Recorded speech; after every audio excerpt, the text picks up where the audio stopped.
Magandang araw mga bata. Samahan niyo ako sa ating aralin sa Filipino. Bago ang lahat, tukuyin muna ang kasing kahulugan ng sumusunod na mga salita. Ano kaya ang kasing kahulugan ng ipinataw? Gamiting gabay ang titik na isa-isang lalabas.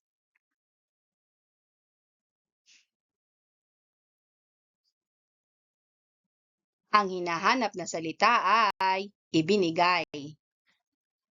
Tukuyin naman ang kasing kahulugan ng inilulan.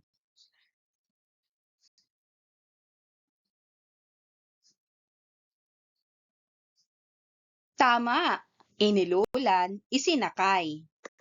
Ano kaya ang kasing kahulugan ng pasan? Mahusay! Kasing kahulugan ng pasan ay dala. Ang salita, iginupo. Ang kasing kahulugan nito ay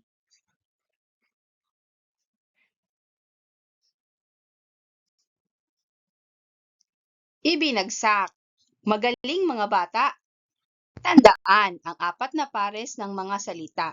Ang kasing kahulugan ng ipinataw ay ibinigay, inilulan, isinakay, pasan, dala, iginupo, ibinagsak. Tanong ko lang mga bata, naranasan na ba ninyo na humingi ng tulong sa iba o inyong kapwa? Ano ang inyong naramdaman nang kayo ay tinulungan o hindi tinulungan? Alamin natin sa pabula na ating babasahin kung nagtulungan ba o hindi ang mga tauhan at ano ang naging bunga nito.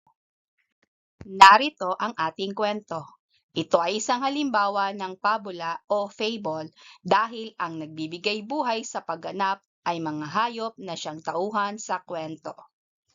Ang kabayo at ang kalabaw. Isang magsasaka ang nais manirahan sa ibang bayan kaya isang araw ay inipon niya ang kanyang mga gamit at inilulan sa kanyang alagang kabayo at kalabaw. Maaga pa ay sinimulan na nila ang mahabang paglalakbay.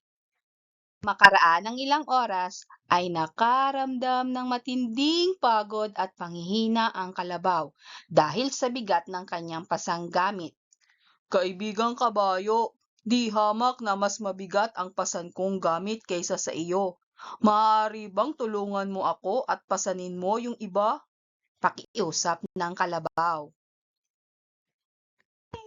Aba, yan ang ipinataw sa iyong balikat ng ating amo, kaya pagtiisan mo. Anang kabayo na lalo pang binilisan ang paglalakad.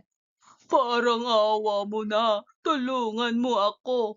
Di ko nakakayanin ang bigat ng dala ko. Nanghihina ako.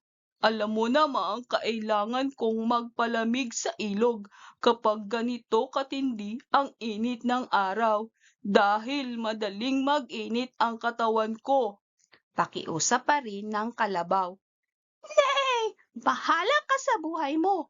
Naiinis na sagot ng kabayo. Makaraan pa ang isang oras ay lalong tumindi ang init ng araw. Hindi nagtagal at ang kalabaw ay iginupo ng bigat ng kanyang dala at siya ay pumanaw. Nang makita ng magsasaka ang nangyari, ay kinuha niya ang lahat ng gamit na pasan ng kalabaw at inilipat sa kabayo na bahagya namang makalakad dahil sa naging napakabigat ng kanyang mga dalahin.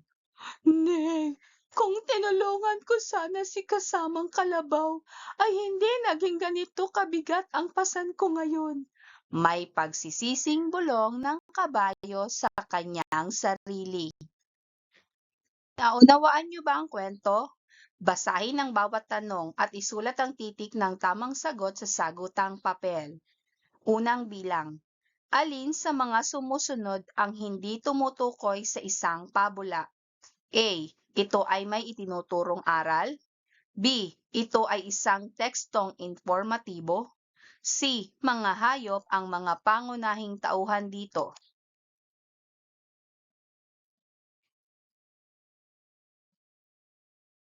Ang tamang sagot ay, ito ay isang tekstong informatibo. Pangalawang bilang. Sino ang mga pangunahing tauhan sa pabula? A. Tigre at daga. B. Uwak at agila. C. Kabayo at kalabaw. Ang tamang sagot ay kabayo at kalabaw. Pangatlong bilang. Ano ang salitang naglalarawan sa katangian ng kabayo? A. Madamot. B. Matulungin. C. Walang malasakit sa kapwa. Mahusay, nakuha nyo ang tamang sagot. Walang malasakit sa kapwa. Pang-apat, bakit natumba si kalabaw? A. Ito ay may sakit. B. Ito ay gutom na. C. Ito ay nasobrahan sa pagod at init. Magaling! Ang tamang sagot ay, ito ay nasobrahan sa pagod at init. Panglima, ano ang aral na ibinabahagi sa atin ng pabula? A. Tayo ay magkaisa. B. Magmalasakit tayo sa ating kapwa.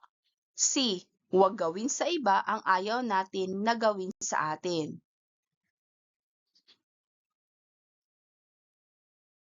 Tama kayo! Dapat tayo ay magmalasakit sa ating kapwa. Mahusay mga bata! Tandaan, isang mahalagang kaugalian na binibigyang diin sa kwento ay ang pagmamalasakit sa ating kapwa. Ibig sabihin nito ay pag-unawa sa kalagayan ng iba at pagtulong sa mga nangangailangan. Tayong mga Pilipino ay likas na mapagmalasakit sa iba, lalo na sa panahon ng mga sakuna o kalamidad.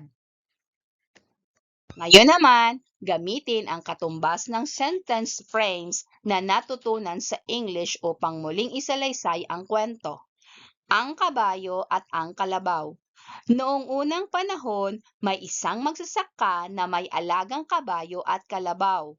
Isang araw, nais ng magsasaka na manirahan sa ibang bayan, kaya inilulan ang kanyang mga gamit sa kariton na hila-hila ng kabayo at ng kalabaw.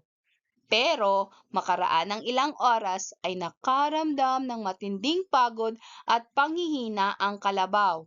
Kaya humingi siya ng tulong sa kabayo, subalit hindi siya tinulungan nito. Pagkatapos ng ilang oras na pagtitiis, ay tuluyan ng pumanaw ang kalabaw. Ang aral na makukuha sa kwento ay kung nagtulungan sana sila, hindi mamamatay si kalabaw at hindi maiiwang mag-isa si kabayo na dala ang mabigat na pasanin. Sana'y may natutunan kayo sa ating aralin. Maraming salamat sa pagsama nyo sa akin ngayon. Hanggang sa muli mga bata, paalam!